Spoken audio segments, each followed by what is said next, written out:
આજે એક ઇન્વેસ્ટર મારા પર ફોન આવ્યો કે મારા ફાધરના શેર્સ છે અને ફાધરના શેર્સ મારી પાસે છે નહીં અને એમાં કંઈ ખબર નથી કે એના ડિવિડન્ડ વોરંટ આવેલા કે નહીં આવેલા.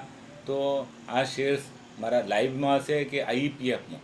આઈઈપીએફ એટલે investor education and protection fund.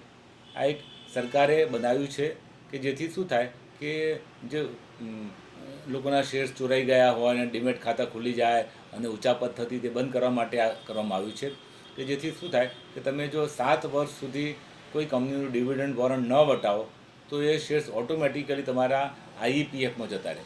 એક એજન્સી છે ગવર્મેન્ટની, એમાં જતા રહે. તમારે એમાંથી મેળવવા માટે વિધિ કરવી પડે અને વિધિ માટે સમય લાગતો હોય છે અને વિધિ માટે ખર્ચ પણ થતો હોય છે. તો તમારે એ પ્રોસેસમાંથી પસાર થવું પડશે અને તમારે એના ધારો કે સર્ટિફિકેટ નથી તો તમારે ઇન્ડેમનિટી કરવું પડશે, એફિડેટ નામમાં ફેરફાર તો કરવો પડશે. તમારે ધારો કે પેરેન્ટ્સ હયાત ન હોય તો એમનું પેઢીનામું મેળવવું પડે. જો કિંમત 5 લાખથી વધારેની હોય તો તમારા સર્ટિફિકેટ ખોવાઈ ગયા છે તો પેપરમાં જાહેરાત આપવી પડે, પોલીસમાંથી એફઆઈઆર લેવી પડે અને એનાથી પણ વધારે કિંમત હોય તો તમારે સક્સેશન સર્ટિફિકેટ કોર્ટમાંથી મેળવવું પડે. એમ આખી પ્રોસિજર છે. એ પ્રોસિજર તમારે ફોલો કરવી પડે તો જ તમારો આ જે સ્ટોક જે આઈઈપીએફમાં જતો રહેલો છે તમને પાછો મળે.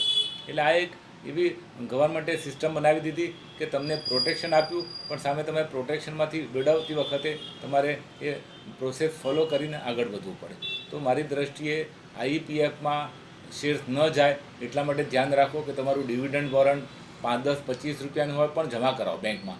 જવા નહીં દો. જો જતું રહેશે તો તમારા એ શેર્સ જે તમે ડિવિડન્ડ વોરંટ નથી વટાવ્યું એ તમારા આઈઈપીએફમાં જતા રહેશે અને તમારું ડિવિડન્ડ લેવાનું બાજુ પર શેર્સ લેતા તકલીફ પડશે.